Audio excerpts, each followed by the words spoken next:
Alright guys, this is a long playing review for Dan Dare 2 Mekon's Revenge on the Amstrad CPC, released by Virgin Games in 1987. Now, for those of you who don't know who Dan Dare is, well, please go and watch my previous long playing review video where we did Dan Dare 1, and I tell you all about Dan Dare, his history and who he is. Now, going on from the last game, as Dan Dare we managed to blow up an asteroid hurtling towards Earth sent by the Mekon and his Treens. Now the Mekon is back for revenge with his new genetically engineered race of SuperTreens. Now, the first thing I'm going to mention is, guys, we are playing a cracked version of the game, which we will see on the loading screen here any second. By Playboy Corp Incorporated. Now, unfortunately, in the full release of the game, oh, hang on, nice loading screen there. There is unfortunately a game-breaking bug on the last level. We are now playing the fixed version, and this is the first long play of Dan Dare 2 on the Amstrad on YouTube. Now, Dan, along with his friends from Space Fleet, they board the spaceship destined for Earth holding these SuperTreens. They are held in life support. Units waiting to be unleashed on Earth. It is up to Dan to destroy all of them in 4 sections of the ship before each section explodes. As soon as the first SuperTreen is killed, a countdown begins before that section self-destructs, and Dan must disable a force field before escaping to the next section between the blast doors. Right, and here we are on the title screen. And there's quite a nice title screen, no music though. We've got the programmers there and the graphics artist. I'll talk more about them in a little bit. But one novel twist of the game is we can actually choose to play between Dan Dare or the Mekon, which you can choose on the title screen here. I will talk more on that in a little bit. But let's get the game started off. Now, basically, what we're doing here is we're on this sort of hover little ship thing, and we're flying around the Mekon spaceship. And that's a force field generator. There's one on each section that we have to blow up so we can get out the level. And there's SuperTreen with its control pod and life support unit, and we've just blasted it. Now you will see a countdown is happening there on the bottom heads-up display. Got a time counting down there. It's a very, very tight time limit. We've now got to find the rest of the SuperTreens on this section, like here. There you go, that's another one done. Once we've done that, get to the blast doors, wait for the timer to run out. We'll be safely protected and go on to the next section. Apparently I've just picked up a weapon upgrade there, but I don't seem to notice any difference in the weapon. A little bit of puzzling involved here because you had to go through that section to shoot through that little gap to get that SuperTreen there. And it's an extremely tight time limit, even on the first level. Thankfully, the levels are actually quite short, and without knowing what to do, without reading the manual and all that kind of stuff, it can be quite a confusing and tough game, especially if you don't know what you're doing. And certainly making a little map will definitely help you a lot in this game. Mostly because the ridiculously short time limit on this game. So what else is going on the screen here? You'll see other well, enemies and stuff flying around on the screen. Some are Space Fleet, some are the Treens. Now, the guys in kind of red there with yellow hair, oops, I just killed one of them by accident, and 2 of them there, they're Space Fleet, they're helping out Dan. If they see a SuperTreen, they will shoot and kill it. Oh, we've just reached the blast doors in time. Shoot the door to open it. And out we go. And we're now on to the second section. And the other guys flying around are the Treens. There's one of them there. Obviously they will shoot down on sight. There's another one. Nice explosion effect there. And we've got some crushers there, some garbage crushers. Got to be very careful with this section here that we don't go up the pipe yet. And there's pipes that warp you between sections. We've already seen that. And yeah, often though on some of the levels, like this one and the next one, you have to sort of plan the quickest route. So you may not want to blast the first super treen you come across. It might be harder to reach super treen later in the level that you might want to go to first and then come back.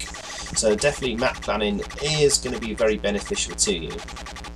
That's one of Space Fleet there, below me. And I've got a difficult section there because those little sort of flamey things kind of bounce you in a certain direction, either up or left or right. And you're going to have to work out how to get past there. So, like there. Sometimes it's a bit difficult getting in that pipe there.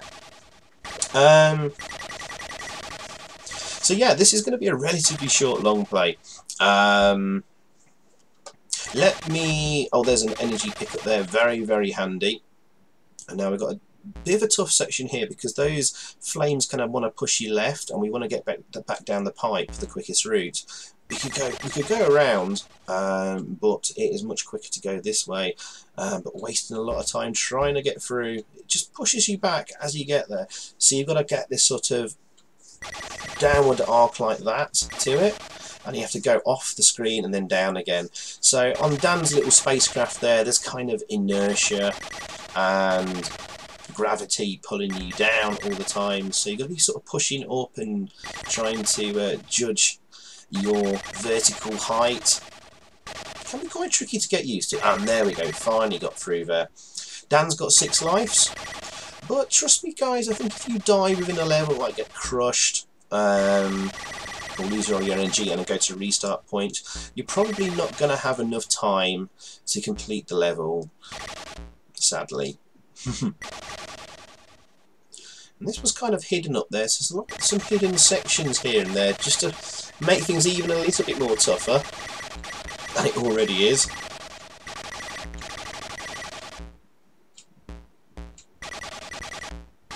And the route I'm going, guys, on each of these 4 sections is pretty much I think the fastest route through the game. Just getting there. I don't want to go up the pipe. Up that pipe there, I believe, is like certain death, so you want to avoid that. And if you go too near with those pipes, they kind of suck you into the pipe, so you have to be careful. Oh, we're in the blast doors there at the end of this section, and there we go. The previous section blows up, and then Dan moves on to the rest of the spacecraft. So very quickly, the programmer was Andy Green. He also did crack out for Gremlin on the Amstrad, but listed as doing quite a fair amount of Commodore 64 games for Gremlin, and Action Force 2 for the Specky, which is actually one of my favourite Specky games of all time, and he's still listed as making games as far as 2009. Before we move on to the graphics guy, notice here I haven't shot any or blown up any SuperTreens yet, and the countdown hasn't started. That's because I'm going to the far corner here first to take out the force field generator, which allows me to get to some sections that are blocked by a force field where a super treen is. And now I'm going to shoot my first super treen, and the countdown starts. Now on the screen here, see that icon there just below Dan? There's a new pickup. That will disguise you as a treen. Now that actually makes the game a lot harder because I seem to be finding more space fleets spawning than treens. But I think this might be a hangover from the Specky version, and maybe an unfinished idea, because on the Specky version you have to find a disguise and you have to find an escape pod to complete the game. But you don't have to on the Amstrad version, so I haven't picked it up here because actually it makes the game a little bit harder. But the Amstrad version is very, very similar to the Commodore 64 version. It has the same layout and style and gameplay. The Commodore version plays slightly faster, but probably too fast. The CPC version is fast enough already. The specky version has a different layout. It's very colourful for a specky game, and as I mentioned earlier, it has an extra bit where you have to find an escape pod and a disguise.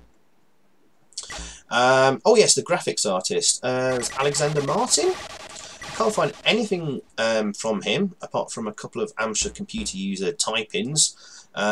He seems to just moved on to the Atari ST and Amiga doing graphics. Nothing else on the Amstrad. Oh yes, as for review scores of the game, energy pickup there, and we come into the blast doors at the end of this section. Review scores at the time, Amstrad Action gave this game a fairly decent 78%. And I think that's pretty fair. Now, we've got some lovely graphics, really nice sound effects, if a little bit limited. It plays very smoothly. Sadly, only flick screen. Controls well enough. It moves really fast. And it's definitely completable. It might seem quite a frustrating game at first. For example, like these little sort of hidden sections here, they're quite hard to work your way through. But once you get the gist of it and know what you're doing, and get an idea of the layout and where the SuperTreens are, it's actually quite a fun little blast. But can be quite frustrating. Even knowing this, there are certain sections like there that could have been certain death from the crusher, and no point carrying on because you'd probably run out of time. Although I haven't killed a SuperTreen yet. Now we are coming up to this bit of the last level here where there's a bug. Now there's a far right pipe here that when you go down you get stuck in here and you cannot move any further, and you cannot get to this hidden room here. Now these SuperTreens are, we have to move through the pipe, quite a sneaky hidden room. There's also a missing treen, a SuperTreen there, and just above the pipe before we went down. Now the guy who cracked this game has put treens below and above the pipe, which we've just killed, and also fixed the bug which prevented you from going down the pipe.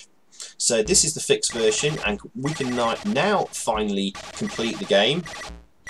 So a big thank you to Playboy Inc. for cracking and fixing this. Now, I was just talking about review scores. I think I'll probably do my own because we're very near the end of the game. I'll probably give this a 7.5 out of 10. I kind of concur with Amstrad Action. And I think we've got a couple more SuperTreens, and then we've actually beaten the game. So it's actually quite a short game. You can do it in around about 10 minutes. Now this control pod here takes for some reason a bit awkward to shoot. It doesn't seem to always blow up sometimes. Finally we get it. I don't know why that is and why that's different, but there you go. My energy's starting to get quite low. 6 lives as well, indicated by the red dots above the energy bar.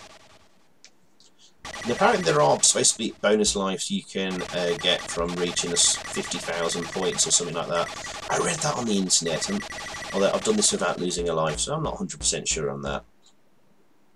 And there's a hidden little drop here to find the last tree, and also get to the end of the final section of the spaceship, which is just hidden through here. These are the final blast doors. So now, literally guys, we have to wait for the clock to run out here. So there we go. Yeah, so a 7.5 out of 10 from me, this game. I'm going to show you a bit of Mekon action, where we play as the Mekon after this bit. But yeah, lovely graphics. I love the graphics. Nice shooty sound effects. Sadly no music. It's well presented. I love the title screen as well. And here we are on the final bit of the ship. Just got to destroy the remaining Mekons and reach the end. Sorry, the remaining Treens and the Mekon. And there we go. Dan Dare saved the universe. Yeah, and I love the speed of this game. I love the fluidity of it. It's very well done. And we get the final message here. Well done, you have completed Dan Dare 2 as Dan Dare. Dan has saved the universe. So now, if you want to, you can go back and play it as the Treen. Basically, the Treens has the same... basically, it's exactly the same game. Instead of destroying the SuperTreens, when he shoots them, he releases them. And but the thing is that the timer has already started at the start of the level before you've even hit anything. So it's much tougher. It's a much tougher version of the game. Watch the Mekon go down the pipe here. A nice bit of animation coming up. Yeah, he falls down. And there seems to be a lot more of Space Fleet around as well. Oh, by the way, if you kill any Space Fleet as Dan Dare, there's no penalty. But there you go, guys. That is Dan Dare 2, long playing review on the Amstrad CPC. You can see here, he's releasing the SuperTreens and they shoot down the pipe. Nice little touches like that, adding a bit of extra gameplay and longevity to the game. But there we go. Thanks for watching, guys. Please click like, subscribe and all that. Live streams every Friday about 9-10 o'clock, and more long plays and reviews coming up soon, including Dan Dare 3. Alright guys, thank you very much. Goodbye.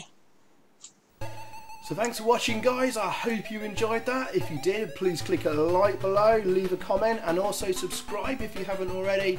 And over that way, there's another video for you to check out. Zypho out.